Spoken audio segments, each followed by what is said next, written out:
Hello ആൾ. നമ്മൾ discuss ചെയ്തുകൊണ്ടിരിക്കുന്നത് ഒരു വെഹിക്കിളിലെ എക്സോസ്റ്റ് എമിഷൻ കൺട്രോൾ സിസ്റ്റമാണ്. ഇന്ന് നമ്മൾ ചർച്ച ചെയ്യാൻ പോകുന്നത് hydrocarbons in exhaust gases, അതുപോലെ എഫക്റ്റ് ഓഫ് ഹൈഡ്രോ കാർബൺസ്, ഒരു ഡീസൽ പെർട്ടിക്കുലേറ്റ് ഫിൽറ്ററിൻ്റെ വർക്കിംഗ്, കമ്പഷൻ ചേമ്പറിൻ്റെ designing, combustion process C A എൻജിൻസിൽ എങ്ങനെയാണ് നടക്കുന്നത് തുടങ്ങിയ കാര്യങ്ങളൊക്കെയാണ്. ആദ്യമായി നമുക്ക് ഹൈഡ്രോ കാർബൺസിൻ്റെ എഫക്റ്റ് ഒരു എക്സോസ്റ്റ് ഗ്യാസിൽ എത്രത്തോളം ഉണ്ട് എന്നുള്ള കാര്യം ഡിസ്കസ് ചെയ്യാം. Hydrocarbons are the major source of motor vehicle emissions. ഒരു മോട്ടോർ വെഹിക്കിൾ എമിഷനിലെ പ്രധാന ഉറവിടം എന്ന് പറയുന്നത് ഹൈഡ്രോ കാർബൺസ് തന്നെയാണ്. ഒരു ഫ്യൂല് കത്തിക്കഴിഞ്ഞ് കഴിഞ്ഞാൽ അതിൽ ഏറ്റവും കൂടുതൽ ഉണ്ടാവൽ ഹൈഡ്രോ കാർബൺസ് ആയിരിക്കും. Gasoline, diesel, LPG and natural gas are all hydrocarbon compounds. പെട്രോളും ഡീസലും LPGയും നാച്ചുറൽ ഗ്യാസും എല്ലാം ഹൈഡ്രോ കാർബൺ കോമ്പൗണ്ട്സ് ആണ്. Hydrocarbon emissions react with other compounds in the atmosphere to produce photochemical smog. വാഹനങ്ങൾ പുറത്തേക്ക് വിടുന്ന ഈ ഹൈഡ്രോ കാർബൺസ് അന്തരീക്ഷത്തിലുള്ള മറ്റു വാതകങ്ങളും കോമ്പൗണ്ട്സുമായിട്ട് റിയാക്ട് ചെയ്തിട്ടാണ് ഫോട്ടോ കെമിക്കൽ സ്മോഗ് അഥവാ ഒരു പുകമഞ്ഞ് പോലത്തെ ഒരവസ്ഥ അന്തരീക്ഷത്തിൽ സൃഷ്ടിക്കുന്നത്. Gasoline needs to evaporate easily to burn properly in an internal combustion engine. ഒരു പെട്രോൾ എൻജിൻ ആണെങ്കിൽ അതിൻ്റെ ഏറ്റവും ആവശ്യകത എന്താ വെച്ച് കഴിഞ്ഞാൽ പെട്രോൾ എത്രയും വേഗം വൃത്തിയായിട്ട് ഇവാപ്പറേറ്റ് ചെയ്യുക, എന്നിട്ട് കംപ്ലീറ്റ്ലി കത്തുക എന്നുള്ളതാണ്. അത് ഏറ്റവും നന്നായി എയറുമായിട്ട് മിക്സ് ചെയ്ത് കംപ്ലീറ്റ്ലി കത്തിക്കഴിഞ്ഞാൽ മാത്രമേ ഒരു പെർഫെക്റ്റ് കമ്പഷൻ നമുക്ക് അവിടെ കിട്ടുള്ളൂ. But this property also means it's evaporates easily in to the atmospheric at ordinary temperature and pressures. പക്ഷേ ഈ പെട്രോളിൻ്റെ ഈ പ്രോപ്പർട്ടി എയറുമായി പെട്ടെന്ന് മിക്സ് ചെയ്യാൻ കഴിയും എന്നുള്ള പ്രോപ്പർട്ടി കമ്പഷൻ്റെ കേസിൽ നമുക്ക് പോസിറ്റീവായി എടുക്കാൻ പറ്റുമെങ്കിലും ഒരു കേസിൽ അത് നമുക്ക് ദോഷമായിട്ട് ബാധിക്കും. അത് ഇന്നലെ പറഞ്ഞ ഇവാപ്പറേറ്റീവ് എമിഷൻ്റെ ഭാഗമായിട്ടുള്ളതാണ്. When a vehicle is being refueled, hydrocarbon vapours can escape from the filler neck in to the atmosphere. നമ്മൾ വെഹിക്കിളിലേക്ക് റീഫ്യൂൽ ചെയ്യുന്ന സമയത്ത്, വണ്ടിയിലേക്ക് ഫ്യൂവൽ അടിക്കുന്ന സമയത്ത്, അത് കാറായിക്കോട്ടെ ബൈക്കായിക്കോട്ടെ, ഫില്ലർ നെക്കിൻ്റെ ക്യാപ്പ് നമ്മൾ അഴിക്കുന്ന സമയം മുതൽ ഈ fuel, petrol fuel evaporation start ചെയ്യുകയാണ്. ഇവാപ്പറേഷൻ സ്റ്റാർട്ട് ചെയ്യുകയെന്ന് പറഞ്ഞു കഴിഞ്ഞാൽ ഈ ഫ്യൂവൽ അറ്റ്മോസ്ഫിയറുമായിട്ട് മിക്സ് ചെയ്യുകയാണ്. ഈ സമയത്ത് ഫ്യൂവലിലുള്ള ഹൈഡ്രോ കാർബൺസ് അറ്റ്മോസ്ഫിയറുമായിട്ട് മിക്സ് ചെയ്യാൻ കാരണമാകുന്നു.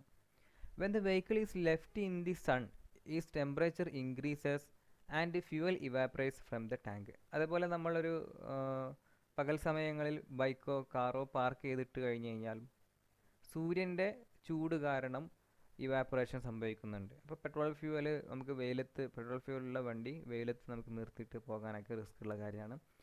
അങ്ങനെ ഉണ്ടായാൽ തന്നെ ഇവാപ്പറേഷൻ മൂലം ഫ്യൂവൽ നമ്മുടെ ഫ്യൂവൽ ടാങ്കിൽ നിന്നും മിസ്സാവുന്നതുമാണ്. അങ്ങനെ ഈ ഫ്യൂവൽ വീണ്ടും പോകുന്നത് അറ്റ്മോസ്ഫിയറിലേക്കാണ് ഹൈഡ്രോ കാർബൺസ് ആയിട്ട്. ഒരു എക്സോസ്റ്റ് ഗ്യാസിലുള്ള ഹൈഡ്രോ കാർബൺസ് അതെന്തൊക്കെയാണെന്ന് നോക്കാം. In a 4-stroke gasoline engine, ഒരു 4 സ്ട്രോക്കുള്ള പെട്രോൾ എൻജിനിൽ during valve overlap at top dead centre. നമ്മൾ പഠിച്ചതാണ് വാൾവ് ടൈമിംഗ് ഡയഗ്രാം പഠിച്ചപ്പോൾ എന്താണ് വാൾവ് ഓവർലാപ്പ് എന്നുള്ളത്. ഒരേ സമയത്ത് ഇൻടേക്ക് മാനിഫോൾഡിലെ ഇൻടേക്ക് വാൾവും അതേപോലെ എക്സോസ്റ്റ് വാൾവും തുറന്നിരിക്കുന്ന സമയമാണ് വാൾവ് ഓവർലാപ്പിംഗ് എന്ന് പറയുന്നത്. ഈ വാൾവ് ഓവർലാപ്പിങ്ങിൻ്റെ സമയത്ത് ഇതിലേക്ക് ഇൻടേക്ക് ചാർജ് വരുന്നതോടൊപ്പം എക്സോസ്റ്റ് ഗ്യാസ് പുറത്തേക്ക് പോകുന്നുണ്ട്. ഈ സമയത്ത് കത്തിത്തീരാത്ത ഇൻടേക്ക് ഗ്യാസ് കുറച്ച് എക്സോസ്റ്റ് മാനിഫോൾഡിൻ്റെ ഉള്ളിലൂടെ പുറത്തേക്ക് പോകാൻ കാരണമാകുന്നു. ഈ കത്തിത്തീരാത്ത ഫ്യൂവൽ പുറത്തേക്ക് പോകുമ്പോഴാണ് അവിടെ ഹൈഡ്രോ കാർബൺ എമിഷൻ ഉണ്ടാകുന്നത്. റോ ഫ്യൂവൽ എന്ന് പറയുന്നത് കത്തിത്തീരാത്ത ഇൻകംപ്ലീറ്റ് ബേൺഡ് ആയിട്ടുള്ള ഫ്യൂവലാണ് raw fuel. A mixture of hydrocarbons and air is released in to the atmosphere. അപ്പോൾ എയറും ഹൈഡ്രോ കാർബൺസും മിക്സ് ചെയ്തിട്ടുള്ള ആ ഒരു മിക്സ്ചർ റോ ഫ്യൂവൽ അറ്റ്മോസ്ഫിയറിലേക്ക് എത്താൻ ഈ ഒരു വാൾവ് ഓവർലാപ്പിംഗ് കാരണമാകുന്നു. When combustion occurs in the cylinder, ഒരു സിലിണ്ടറിൽ കമ്പഷൻ നടക്കുന്ന സമയത്ത് the walls piston and piston rings are slightly cooler than the points closer to the burning mixture. ഇനി കമ്പഷൻ നടക്കുന്ന സമയത്ത് എടുക്കുകയാണെങ്കിൽ സിലിണ്ടർ വാൾ, പിസ്റ്റൺ റിങ് ഇതൊക്കെ ഈ കമ്പഷൻ പ്രോസസ്സിനേക്കാളും തണുത്തിരിക്കുമായിരിക്കും. കമ്പഷൻ പ്രോസസ്സ് എന്ന് പറയുന്നത് ഹൈലി ടെമ്പറേച്ചർ ഉണ്ടാകുന്ന പ്രോസസ്സാണ്, കത്തുകയാണ്. പക്ഷേ ആ സമയത്ത് സിലിണ്ടർ വാളും പിസ്റ്റൺ റിങ്ങും എല്ലാം കമ്പാരിറ്റീവ്ലി താരതമ്യേന തണുത്തിരിക്കുമായിരിക്കും. Some of the air and fuel molecules come in contact with these cooler parts and they cool down until their temperature becomes too low for combustion to occur. അപ്പോൾ ഈ സമയത്ത് ചില combustion molecules വന്ന് ഈ cooler പാർട്ടിക്കിൾസിലേക്ക് എത്തും. Cooler പാർട്ടിക്കിൾസുമായിട്ട് mix ചെയ്തിട്ട് combustion ചെയ്യാനുള്ള air fuel mixture അവിടെ നിന്ന് തണുക്കും. തണുത്തിട്ട് അതിന് കത്താനുള്ള അത്രയും ടെമ്പറേച്ചർ ലഭിക്കാതെ വരുന്നു. അപ്പോൾ ചുരുക്കി പറഞ്ഞാൽ ഒരു എൻജിനിൽ കമ്പഷൻ നടക്കുന്ന സമയത്ത് അതിൻ്റെ ചുറ്റുപാടുമുള്ള പിസ്റ്റൺ റിങ്, സിലിണ്ടർ വാള് ഭാഗങ്ങളൊക്കെ തണുത്തിരിക്കും. ഈ തണുത്തിരിക്കുന്ന ഭാഗവുമായിട്ട് ഈ വന്നിട്ടുള്ള എയർ ഫ്യൂൽ മിക്സ്ചർ കോണ്ടാക്ട് വരുന്നതോടുകൂടി എയർ ഫ്യൂൽ മിക്സ്ചർ തണുക്കാൻ കാരണമാകുന്നു. ഈ തണുക്കുന്നത് മൂലം അവ കത്താനുള്ള ആ ഒരു പ്രാപ്തി നഷ്ടപ്പെടുന്നു. അതോടുകൂടി അത് കത്താതെ എക്സോസ്റ്റ് വാൾവിൽ കൂടെ പുറത്തേക്ക് പോകുന്നു. അപ്പോൾ അവിടെ ഒരു ഇൻകംപ്ലീറ്റ് ബേണിംഗ് നടക്കുകയാണ്. They are left unburned and when the exhaust port opens they leave the cylinder. അങ്ങനെ അത് കത്താതെ എക്സോസ്റ്റ് പോർട്ട് ഓപ്പൺ ചെയ്യുന്ന സമയത്ത് സിലിണ്ടറിൽ നിന്നും പുറത്തേക്ക് പോകുന്നു. Miss firing of the ignition can result in unburned fuel leaving the cylinder when the exhaust ports open. അപ്പോൾ ഈ ഒരു സംവിധാനത്തിന് ഇങ്ങനെ സംഭവിക്കുന്നതിന് പറയുന്നതാണ് മിസ് ഫയറിംഗ് എന്ന് പറയുന്നത്. കത്താതെ ഫ്യൂൽ പുറത്തേക്ക് പോകുന്ന ഈ ഒരു സാഹചര്യം. If A excessively rich air fuel mixture used. ഇനി റിച്ച് എയർ ഫ്യൂൽ മിക്സ്ചർ ഉപയോഗിക്കുന്ന സമയത്ത് നമ്മൾ ഇന്നലെ ഡിസ്കസ് ചെയ്തതാണ് റിച്ച് എയർ ഫ്യൂൽ മിക്സ്ചർ എന്താണെന്നുള്ളത്. അവിടെ റിച്ച് ആണെങ്കിൽ ഫ്യൂവൽ റിച്ചാണ്, കൂടുതൽ ഫ്യൂവൽ അവിടെ ഉപയോഗിക്കുന്നുണ്ട്, എയർ കുറവാണ്. There is too much fuel for the quantity of air. അപ്പോൾ എയർ ക്വാണ്ടിറ്റിയേക്കാൾ കൂടുതൽ അവിടെ ഫ്യൂവൽ ഉപയോഗിക്കുന്നു. Combustion will be incomplete. അപ്പോൾ ഇത്രയും ഫ്യൂവലിനെ കത്തിക്കാനുള്ള പ്രാപ്തി അവിടെയുള്ള കമ്പഷൻ ഉണ്ടായില്ലെങ്കിൽ അവിടെ ഫ്യൂവൽ കത്താതെ പോകുന്നു. And any unburned fuel will leave the cylinder through the exhaust port. അപ്പോൾ റിച്ച് ഫ്യൂവൽ മിക്സ്ചർ വരുന്ന സമയത്ത് അവിടെ കുറച്ച് ഫ്യൂവൽ കത്താതെ എക്സോസ്റ്റ് പോർട്ടിലൂടെ പുറത്തേക്ക് പോകുന്നുണ്ട്. ഇതും ഹൈഡ്രോ കാർബൺസ് അറ്റ്മോസ്ഫിയറുമായിട്ട് മിക്സ് ചെയ്യാൻ കാരണമാകുന്നു. If an excessively lean mixture. ഇനി ലീൻ മിക്സ്ചർ ആണെങ്കിൽ അവിടെ സംഭവിക്കുന്നത്, ലീൻ മിക്സ്ചർ ആണെങ്കിൽ അവിടെ ഫ്യൂവൽ എമൗണ്ട് കുറവാണ്, എയർ കൂടുതലാണ്. Then combustion takes longer. Fuel കുറവായതുകൊണ്ട് കമ്പഷൻ കുറച്ച് ടൈം എടുക്കും, കാരണം പെട്ടെന്ന് കത്തില്ല. Combustion takes longer and the flame may extinguish before it is complete. അതോടുകൂടിയിട്ട് ഈ ഒരു കമ്പഷൻ പ്രോസസ്സ് കഴിയുന്നതിന് മുന്നേ ഫ്ലെയിം കെട്ടുപോകും. എന്ന് വെച്ച് കഴിഞ്ഞാൽ അവിടെ തീ ഉണ്ടാവില്ല, കമ്പഷൻ പ്രോസസ്സ് കംപ്ലീറ്റ് ആകുകയില്ല, അതിന് മുന്നേ ഫ്ലെയിം തീർന്നു പോകും. When the exhaust ports open, unburned hydrocarbons will be exhausted from the cylinder. ആ സമയത്തും അങ്ങനെ കെട്ടുപോയി കഴിയുമ്പോൾ വീണ്ടും ഫ്യൂവൽ പാർട്ടിക്കിൾസ് അവിടെ കത്താതെ വരുന്നു. ആ കത്താത്ത ഫ്യൂവൽ പാർട്ടിക്കിൾസ് എക്സോസ്റ്റ് പോർട്ടിലൂടെ പുറത്തേക്ക് പോകുന്നു. ഇതൊക്കെ ഹൈഡ്രോ കാർബൺസ് അറ്റ്മോസ്ഫിയറുമായിട്ട് മിക്സ് ചെയ്യാനുള്ള ഓരോ സാഹചര്യങ്ങളാണ്. അതൊക്കെയാണ് നമ്മൾ പറഞ്ഞത്. ഹൈഡ്രോ കാർബൺസ് അറ്റ്മോസ്ഫിയറുമായിട്ട് മിക്സ് ചെയ്യുന്നതിനുള്ള കാരണങ്ങൾ ഒന്നുകൂടി വളരെ സ്പീഡാക്കിയിട്ട് പറയാം. ഒന്ന്, വാൾവ് ഓവർലാപ്പിങ്ങിൻ്റെ സമയത്ത് ഇൻടേക്ക് മാനിഫോൾഡിലൂടെ ഫ്യൂവൽ വരുന്ന സമയത്ത് ആ ഫ്യൂവൽ, കത്താത്ത ഫ്യൂവൽ എക്സോസ്റ്റ് പോർട്ടിലൂടെ പുറത്തേക്ക് പോകുന്നു. ഇനി മറ്റൊന്ന്, കൂളറായിട്ട് നിൽക്കുന്ന പിസ്റ്റൺ റിങ്, അതേപോലെ സിലിണ്ടർ വാൾ ഭാഗങ്ങളിലൊക്കെ തട്ടിയിട്ട് കമ്പഷൻ പ്രോസസ്സ് നടക്കാൻ പ്രാപ്തി ഇല്ലാതെ വരുന്നു ആ ഒരു എയർ ഫ്യൂവൽ മിക്സ്ചറിന്. ദെൻ മൂന്നാമതൊന്ന് പറഞ്ഞത്, റിച്ച് എയർ ഫ്യൂവൽ മിക്സ്ചർ ഉള്ള സമയത്താണെങ്കിൽ കമ്പഷൻ പ്രോസസ്സ് ഫാസ്റ്റ് ആകുമ്പോൾ അവിടെ കുറച്ച് ഫ്യൂവൽ കത്താതെ എക്സോസ്റ്റ് പോർട്ട് കൂടെ പുറത്തേക്ക് പോകുന്നു. ഇനി ലീൻ മിക്സ്ചർ ആകുമ്പോൾ കമ്പഷൻ പ്രോസസ്സ് കുറച്ച് ലോങ്ങർ സമയം കൂടുതൽ എടുക്കുന്നതുകൊണ്ട് കുറച്ച് ഫ്യൂവൽ അവിടെ കത്താൻ പറ്റില്ല, അവിടെ ഫയർ കെട്ടുപോവാണ്. ആ സമയത്തും ഹൈഡ്രോ കാർബൺസ് അറ്റ്മോസ്ഫിയറുമായിട്ട് മിക്സ് ചെയ്യുന്നു. നെക്സ്റ്റ്, ഡീസൽ പർട്ടിക്കുലേറ്റ് ഫിൽറ്റേഴ്സ് എന്താണെന്നുള്ളത്, DPF. ഇതെന്താണെന്നുള്ളത് ഡിസ്കസ് ചെയ്യാം. ഒരു ഡീസൽ പർട്ടിക്കുലേറ്റ് ഫിൽറ്റർ ഒരു വെഹിക്കിളിൽ ഇംപ്ലിമെൻറ്റ് ചെയ്യുന്നതിൻ്റെ ആവശ്യകത എന്താണെന്നുള്ളത്. Diesel particulate filters, also called as particulate traps, have been developed to filter out PM from the diesel exhaust gases to meet very stringent emission limits. ഇന്ന് ഇപ്പോൾ ഈ നിലവിൽ നമ്മളിപ്പോൾ എമിഷൻ നോംസ് എല്ലാം ചർച്ച ചെയ്തതാണ്. അവിടെ നമ്മൾ ഡിസ്കസ് ചെയ്തിരുന്നു PM അഥവാ പെർട്ടിക്കുലേറ്റ് മാറ്റർ എന്നുള്ളതിൻ്റെ കണ്ടൻറ്റ് ഫ്യൂവൽ എക്സോസ്റ്റിൽ പരമാവധി കുറയ്ക്കാനുള്ള നടപടികളാണ് ഈ നിയമങ്ങൾ എടുത്തുകൊണ്ടിരിക്കുന്നത്. അവിടെ ഡീസൽ പെർട്ടിക്കുലേറ്റ് ഫിൽറ്റർ ചെയ്യുന്നത്, അല്ലെങ്കിൽ പെർട്ടിക്കുലേറ്റ് ട്രാപ്സ് എന്നതിന് പേരുണ്ട്. ഈ പെർട്ടിക്കുലേറ്റ് മാറ്ററിനെ പരമാവധി ഫിൽറ്റർ ചെയ്ത് വളരെ ക്ലിയർ ആയിട്ടുള്ള എക്സോസ്റ്റ് ഗ്യാസിനെ പുറത്തേക്ക് വിടുക എന്നുള്ളതാണ് ഡീസൽ പെർട്ടിക്കുലേറ്റ് ഫിൽറ്റേഴ്സ് ചെയ്യുന്നത്. During combustion of the fuel and air mix, A variety of pollutant particles generically classified as diesel particulate matter is produced due to incomplete combustion. ഇനി combustion നടക്കുന്ന സമയത്ത് air fuel mixture mix ചെയ്യപ്പെടുന്നു. ഇവിടെ പല variety of pollutants particles എയറുമായിട്ട് അവിടെ combustion നടക്കുന്ന സമയത്ത് produce ചെയ്തിട്ടാണ് ഈ പെർട്ടിക്കുലേറ്റ് മാറ്റർ എന്നുള്ള സംവിധാനം ഉണ്ടാവുന്നത്. അപ്പോൾ പെർട്ടിക്കുലേറ്റ് മാറ്റർ എങ്ങനെ പ്രൊഡ്യൂസ് ചെയ്യുന്നു എന്നുള്ളതാണ് പറയുന്നത്. എയർ ഫ്യൂവൽ മിക്സ്ചർ ചെയ്തിട്ടുള്ള ഈ ഒരു കമ്പഷൻ പ്രോസസ്സിന് വേണ്ടി റെഡിയായി നിൽക്കുന്ന സമയത്ത് എയറിലുള്ള മറ്റു പാർട്ടിക്കിൾസ് കമ്പഷൻ്റെ സമയത്ത് വേർതിരിഞ്ഞ് വരുന്നു. ഈ വേർതിരിഞ്ഞ് വരുന്ന മറ്റു പാർട്ടിക്കിൾസ് ആണ് പെർട്ടിക്കുലേറ്റ് മാറ്റർ എന്നുള്ള പേരിൽ അറിയപ്പെടുന്നത്.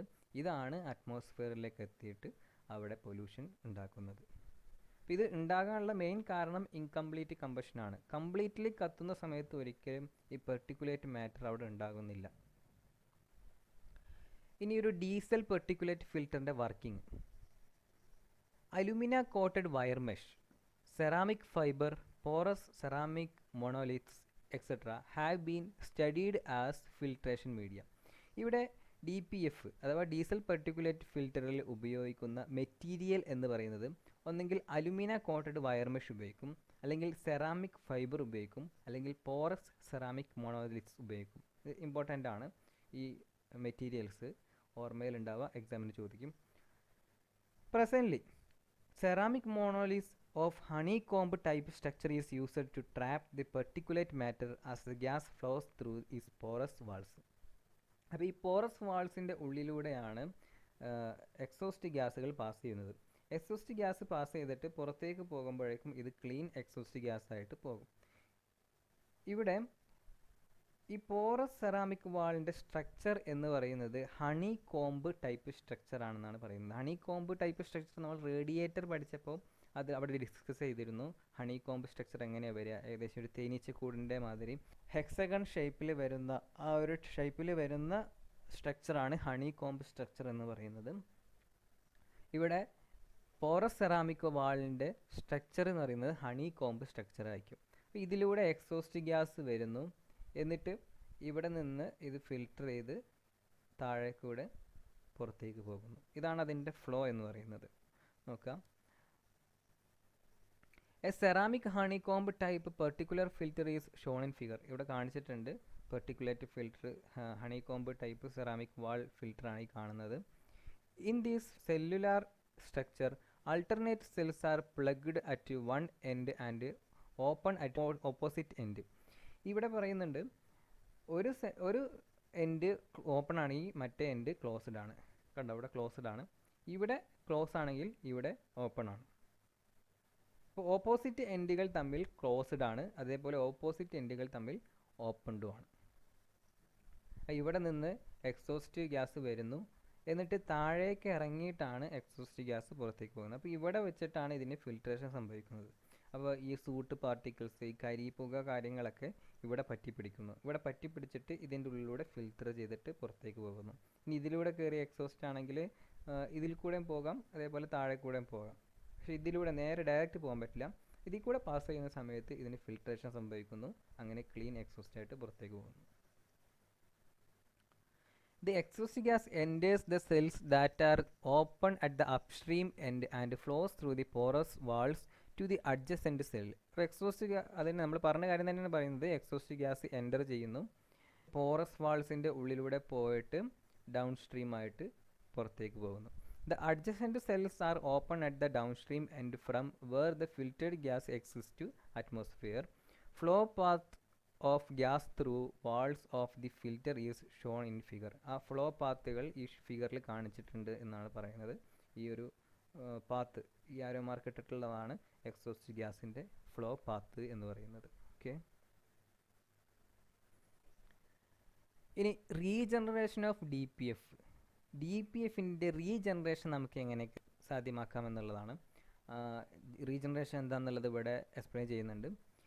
It is relatively easy to filter and collect the particulate matter in the trap but the soot is to be burned in suitable.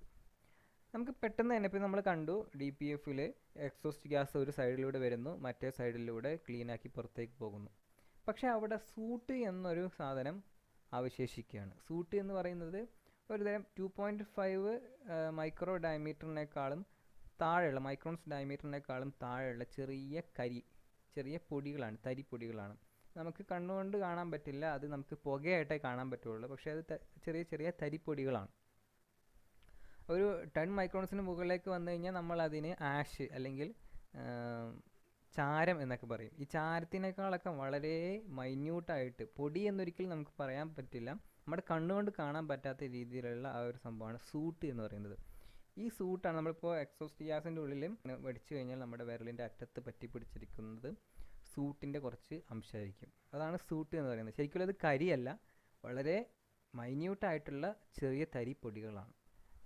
Burning of soot particles begins at about 540 degree Celsius. അപ്പോൾ ഈ ഒരു suit പാർട്ടിക്കിൾസിനെ കത്തിക്കണം എന്നുണ്ടെങ്കിൽ നമുക്ക് 540 degree Celsius മുതലാണ്, അത്രയും temperature മുതലാണ് ഈ ഒരു സൂട്ട് പാർട്ടിക്കിൾസ് കത്തുകയുള്ളൂ. നമുക്ക് അതിനെ കത്തിച്ച് വിട്ട് കഴിഞ്ഞാലാണ് പ്രോപ്പർ ബേണിംഗ് നടക്കുകയുള്ളൂ.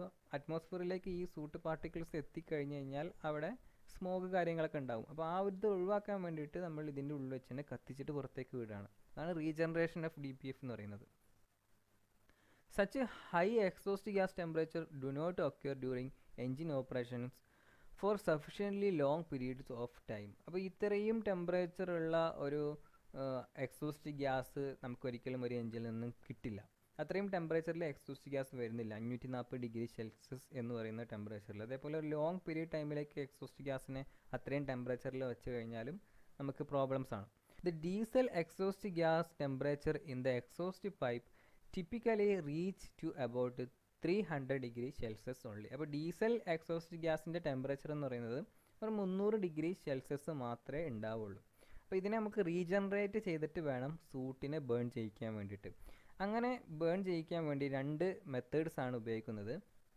2 types of regeneration systems have been investigated and a few development for employment on production vehicles. അപ്പോൾ നമ്മൾ ഇന്ന് ഉപയോഗിക്കുന്ന വാഹനങ്ങളിലെല്ലാം 2 ടൈപ്പ് റീജനറേഷൻ സിസ്റ്റംസ് കണ്ടുപിടിക്കപ്പെട്ടിട്ടുണ്ട്. ആ 2 എണ്ണത്തിൻ്റെ പേരുകളാണ്, ഒന്ന് ആക്റ്റീവ് ജനറേഷനും രണ്ടാമത്തത് പാസീവ് റീജനറേഷനും. അതിൽ active D P F regeneration എന്ന് വെച്ച് കഴിഞ്ഞാൽ, in the active regeneration system sensors are used to monitor pressure drop across the trap. അപ്പോൾ ട്രാപ്പ് എന്ന് പറയുന്നത് ഡി പി എഫിൽ കൂടെ എക്സോസ്റ്റ് ഗ്യാസ് പാസ് ചെയ്യുന്ന സമയത്ത് സെൻസറുകളുടെ സഹായത്തോട് കൂടിയിട്ട് പ്രഷർ ഡ്രോപ്പ് ചെക്ക് ചെയ്യണം. On receiving the signal from the sensor the exhaust gas temperature is increased above 500 degree Celsius by any one of the following technique. Active regeneration സിസ്റ്റംസിൽ സെൻസറുകളുടെ സഹായത്തോട് കൂടിയിട്ട് ഈ ട്രാപ്പ് എന്ന് പറയുന്നത് ഡി പി എഫ് ഫിൽറ്റർ, ഈ ഫിൽറ്ററിന് across ആയിട്ടുള്ള pressure ഡ്രോപ്പിനെ sense ചെയ്തുകൊണ്ട് അവിടെയുള്ള ടെമ്പറേച്ചർ 500 ഡിഗ്രി സെൽഷ്യസിന് മുകളിലേക്ക് കൊണ്ടുവരികയാണ്. അത് താഴെ പറഞ്ഞിട്ടുള്ള കുറച്ച് ടെക്നിക്സ് ഉപയോഗിച്ചിട്ടാണ് ഈ ഒരു സംഭവം സാധ്യമാക്കുന്നത്. അതിൽ ഒന്നാമത്തെ ടെക്നിക്കാണ് എൻജിൻ ത്രോട്ടിലിംഗ് എന്ന് പറയുന്നത്. Throttling of air reduces air flow that results in decrease of overall air fuel ratio which increase the combustion and exhaust temperature. ഇവിടെ ചെയ്യുന്നത്, എൻജിൻ ത്രോട്ടിലിങ്ങിൽ ചെയ്യുന്നത്, എയർ ഫ്യൂവൽ റേഷ്യോ കുറച്ച് കൊടുക്കുകയാണ്. എയർ ഫ്യൂവൽ റേഷ്യോ കുറച്ച് കഴിഞ്ഞ് കഴിഞ്ഞാൽ കമ്പഷൻ ഇൻക്രീസ് ചെയ്യും. നമുക്കിവിടെ വേണ്ടത് എക്സോസ്റ്റ് ടെമ്പറേച്ചർ ഇൻക്രീസ് ചെയ്യുക എന്നുള്ളതാണ്. അതിനുള്ള ഒരു മാർഗ്ഗമാണ് എയർ ഫ്യൂൽ റേഷ്യോ കുറയ്ക്കുക എന്നുള്ളത്. എയർ ഫ്യൂൽ റേഷ്യോ കുറച്ച് കഴിയുമ്പോൾ നമുക്ക് കമ്പഷൻ ഇൻക്രീസ് ചെയ്യുകയും ചെയ്യും, അതേപോലെ എക്സോസ്റ്റ് ടെമ്പറേച്ചർ കൂടുകയും ചെയ്യും. നമുക്ക് DPFനെ ആക്റ്റീവ് റീജനറേഷൻ ചെയ്യിക്കാവുന്ന രീതിയിലേക്കുള്ള ഒരു ടെമ്പറേച്ചർ അവിടെ ലഭിക്കുകയും ചെയ്യും. രണ്ടാമത്തെ ഒരു ടെക്നിക്കാണ് use of electric heater upstream of filter. ഒരു ഇലക്ട്രിക് ഹീറ്ററിൻ്റെ സഹായത്തോട് കൂടിയിട്ട് DPFനെ ചൂടാക്കാം. Power to the electric heater is supplied by the engine അൾട്ടർനേറ്ററാണ് ഈ ഒരു ഹീറ്ററിനെ വർക്ക് ചെയ്യിക്കുന്നത്. A typical truck DPF regeneration system may require a 3 kW heater. ഒരു സാധാ ട്രക്കിൻ്റെ DPF റീജനറേഷൻ സിസ്റ്റം വർക്ക് ചെയ്യണമെങ്കിൽ ഒരു 3 kW വരെ ഹീറ്റർ വേണം. ആ ഒരു 3 kW പവറുള്ള ഹീറ്റർ വരെ വേണം എന്നാണ് പറയുന്നത്. രണ്ട് ടെക്നിക്ക് പറഞ്ഞു. മൂന്നാമത്തെ ടെക്നിക്കും use of burner upstream of filter. ഇവിടെ ഒരു ബേണറിൻ്റെ സഹായത്തോട് കൂടിയിട്ട് കത്തിക്കുകയാണ്. A diesel fuel burner is placed in the exhaust in front of the filter to regenerate the diesel particulate filter. Diesel particulate ഫിൽറ്ററിൻ്റെ മുന്നേ ആയിട്ട് എക്സോസ്റ്റ് ഗ്യാസ് വരുന്ന ഭാഗത്തായിട്ടാണ് ബേണർ നമ്മൾ പ്ലേസ് ചെയ്യുന്നത്. ഡീസൽ പെർട്ടിക്കുലർ ഫിൽറ്ററിൻ്റെ ഒരു ഓപ്പണിങ്ങിലൊക്കെ ആയിട്ടായിരിക്കും ബേണർ പ്ലേസ് ചെയ്യുന്നത്. എക്സോസ്റ്റ് ഗ്യാസ് പാസ് ചെയ്യുന്നതോട് കൂടിയിട്ട് ഈ ബേണർ എക്സോസ്റ്റ് ഗ്യാസിനെ ചൂടാക്കുന്നു, ഹീറ്റ് ചെയ്യുന്നു. അങ്ങനെ നമുക്ക് സൂട്ടിനെ കത്തിക്കാൻ പറ്റുന്നു. ഇതാണ് ആക്റ്റീവ് DPF റീജനറേഷൻ സിസ്റ്റം എന്ന് പറയുന്നത്. നെക്സ്റ്റ് നമുക്ക് പാസീവ് DPF റീജനറേഷൻ എന്താണെന്നുള്ളത് മനസ്സിലാക്കാം. ഇവിടെ the passive regeneration systems employ catalysts. ഇതാണ് important. Catalyst to reduce soot oxidation temperature to the levels that lie within the normal exhaust gas temperature range. ഇവിടെ കാറ്റലിസ്റ്റിൻ്റെ സഹായത്തോട് കൂടിയിട്ട് സൂട്ട് ഓക്സിഡേഷൻ ടെമ്പറേച്ചർ കുറയ്ക്കുക എന്നുള്ളതാണ് ഇവിടെ ചെയ്യുന്നത്. കാറ്റലിസ്റ്റ് എന്ന് പറയുന്നത് ചില പ്രത്യേക പദാർത്ഥങ്ങളുടെ സഹായത്തോട് കൂടിയിട്ട് ഒരു പാസീവ് റീജനറേഷൻ സാധ്യമാക്കുകയാണ്. അപ്പോൾ ഈ ഒരു ടെമ്പറേച്ചറിനെ നോർമൽ എക്സോസ്റ്റ് ഗ്യാസ് ടെമ്പറേച്ചറിൽ തന്നെ ഇവിടെ oxidation സാധ്യമാക്കുന്നുണ്ട്. The catalyst is either added to diesel fuel in the form of additives or is impregnated on the surface of the filter substrate. ഇപ്പോൾ രണ്ട് ടൈപ്പിൽ നമുക്ക് കാറ്റലിസ്റ്റ് ഇവിടെ ആഡ് ചെയ്യാൻ പറ്റും. ഒന്ന് ഡീസൽ ഫ്യൂവലിൽ നമ്മൾ പറഞ്ഞു അഡിറ്റീവ്സ് ആഡ് ചെയ്യുന്നുള്ളത്. അഡിറ്റീവ്സ് ആയിട്ട് നമുക്ക് കാറ്റലിസ്റ്റിനെ ആഡ് ചെയ്തുകൊണ്ട് ഈ ഒരു DPF റീജനറേഷൻ സാധ്യമാക്കാൻ പറ്റും.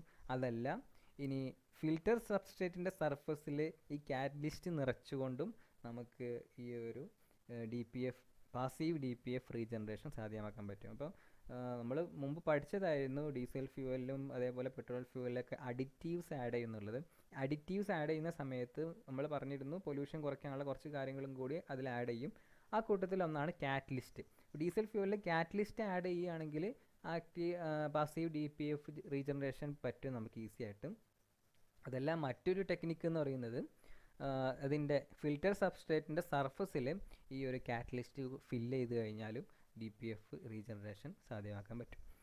Another approach for passive regeneration uses a special oxidation catalyst in the front of the ceramic wall flow particulate filter to promote soot oxidation. ഇനി മറ്റൊരു സമീപനം, ഇങ്ങനെ ഒരു പാസീവ് റീജനറേഷൻ നടത്താൻ വേണ്ടി മറ്റൊരു സമീപനമാണ് ഒരു സ്പെഷ്യൽ ഓക്സിഡേഷൻ കാറ്റലിസ്റ്റ് സെറാമിക് വാൾ ഫ്ലോൻ്റെ ഭാഗത്തായിട്ട് പ്ലേസ് ചെയ്യും. ആ പ്ലേസ് ചെയ്യുന്നത് കാരണം ഇവിടെ സൂട്ട് ഓക്സിഡേഷനെ പ്രൊമോട്ട് ചെയ്യും. ഒന്നും കൂടി നന്നായിട്ട് സൂട്ട് ഓക്സിഡേഷൻ സംഭവിക്കും. ഇത് മറ്റൊരു ടെക്നിക്കാണ്. The system is known as the continuously regeneration trap, CRT. ഇതിന് പറയുന്ന പേരാണ് കണ്ടിന്യൂസ്ലി റീജനറേഷൻ ട്രാപ്പ് എന്ന് പറയുന്നത്. അപ്പോൾ ഇവിടെ നോക്കാം, റോ എക്സോസ്റ്റ് ഗ്യാസ് വരുന്നു, ദെൻ DPFൻ്റെ ഉള്ളിലൂടെ പാസ് ചെയ്യുന്നു, സൂട്ട് ഫ്രീ എക്സോസ്റ്റ് ആയിട്ട് പുറത്തേക്ക് വരുന്നു. അപ്പോൾ ഇതിൻ്റെ ഉള്ളിൽ കാര്യങ്ങളൊക്കെ പറ്റി പിടിച്ചിട്ടുണ്ടാകും. ഈ കാര്യങ്ങളൊക്കെ നമുക്ക് ഒന്നെങ്കിൽ ഫ്യൂവലിനെ ഇഞ്ചെക്റ്റ് ചെയ്തുകൊണ്ട് ഒഴിവാക്കാൻ പറ്റും, അല്ലെങ്കിൽ ഒരു ബേണറിൻ്റെ സഹായത്തോട് കൂടിയിട്ട് കത്തിച്ചിട്ട് ഒഴിവാക്കാൻ പറ്റും. ഇവിടെ രണ്ട് സ്ഥലത്തും TP സെൻസറുകളുണ്ട്. ടെമ്പറേച്ചർ പ്രഷർ സെൻസറുകളാണ് അക്രോസ് ആയിട്ട് DPFൻ്റെ അക്രോസ് ആയിട്ട് ഈ ഒരു ടെമ്പറേച്ചർ പ്രഷർ സെൻസറുകൾ പ്ലേസ് ചെയ്തിട്ടുള്ളത്. നമുക്ക് ഒരേ പ്രഷർ കീപ്പ് ചെയ്തുകൊണ്ട് വേണം ഈ ഒരു പ്രോസസ്സ് ചെയ്യാൻ. എന്നാലേ നമുക്ക് അവിടെയുള്ള ആ ഒരു DPFൻ്റെ വർക്കിംഗ് എഫിഷ്യൻ്റ് ആയിട്ട് ചെയ്യാൻ പറ്റുള്ളൂ. അതിന് വേണ്ടിയിട്ടാണ് പ്രഷർ സെൻസറുകൾ വെച്ചിട്ടുള്ളത്. അപ്പോൾ ഈ ഒരു പ്രഷർ സെൻസറിൽ വേരിയേഷൻ വരുന്നതിനനുസരിച്ചിട്ട് ഇവിടെയുള്ള ബേണർ വർക്ക് ചെയ്യുന്നതിലും ഫ്യൂവൽ ഇഞ്ചെക്ട് ചെയ്യുന്നതിലൊക്കെ വ്യത്യാസം കൊടുക്കും. അതിനൊക്കെ വേണ്ടിയിട്ടാണ് കംപ്ലീറ്റ്ലി ഇലക്ട്രോണിക്കലി കൺട്രോൾഡ് ആണ്, ഒരിക്കലും മാനുവലി കൺട്രോൾഡ് അല്ല. ഇവിടെയുള്ള ഫ്യൂവലിൻ്റെ എമൗണ്ടും അതൊക്കെ ഇഞ്ചക്ടറിൽ വരെ ഈ ഒരു ഫ്യൂവൽ എമൗണ്ട് കൺട്രോൾ ചെയ്യാൻ ഇവിടെ നിന്നുള്ള സെൻസറുകളുടെ സഹായത്തോടെ സാധിക്കുമെന്നുള്ളതാണ്. ഓക്കെ.